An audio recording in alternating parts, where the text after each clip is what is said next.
एक पोस्टमैन ने एक घर के दरवाजे पर दस्तक देते हुए कहा, चिट्ठी ले लीजिए। अंदर से एक लड़की की आवाज आई, आ रही हूं। लेकिन 3-4 मिनट तक कोई ना आया तो पोस्टमैन ने फिर कहा, अरे भाई, मकान में कोई है क्या? अपनी चिट्ठी ले लो। लड़की की फिर आवाज आई, पोस्टमैन साहब, दरवाजे के नीचे से चिट्ठी अंदर डाल दीजिए, मैं आ रही हूं।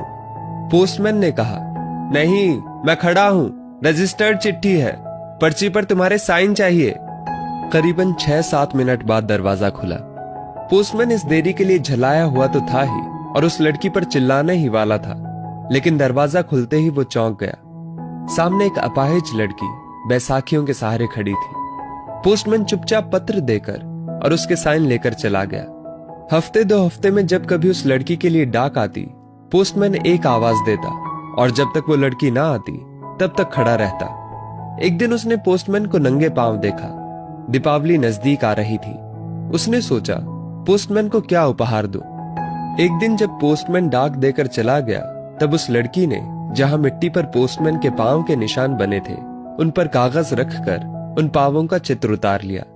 अगले दिन उसने अपने यहां काम करने वाली बाई से उस नाप के जूते मंगवा लिए। दीपावली आई और उसके अगले दिन पोस्टमैन ने गली के सब लोगों से तो इनाम मांगा और सोचा कि अब इस बिटिया से क्या इनाम लेना, पर गली में आया हूं तो उससे मिल ही लूं।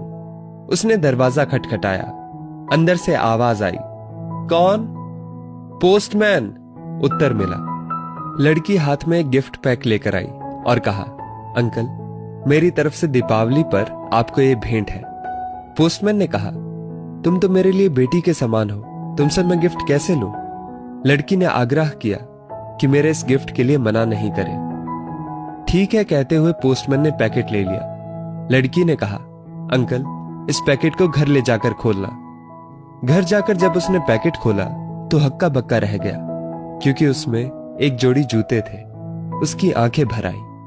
अगले दिन वो ऑफिस पहुंचा और पोस्टमास्टर से फरियाद की कि उसका तबादला फौरन कर दिया जाए। पोस्टमास्टर ने कारण पूछा तो पोस्टमैन ने वे जूते टेबल पर रखते हुए सारी कहानी सुनाई और भीगी आंखों और रूंधे कंठ से कहा, आज के बाद मैं उस गली में नहीं जा सकूंगा। उस अपाहिज बच्ची ने तो मेरे नंगे पांवों को जूते दे दिए, पर मैं उसे पांव कैसे दे पाऊंगा। संवेदनशीलता का यह श्रेष्ठ दृष्टांत है।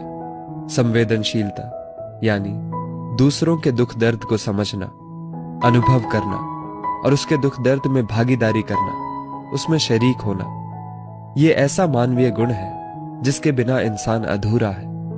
ईश्वर से प्रार्थना है कि वो हमें संवेदनशीलता रूपी आभूषण प्रदान करे, ताकि हम दूसरों के दुख दर्द को कम करने में योगदान कर सके। संकट की घड़ी में कोई ये नहीं समझे कि वो अकेला है, अपितु उसे महसूस हो कि सारी मानवता उसके साथ है।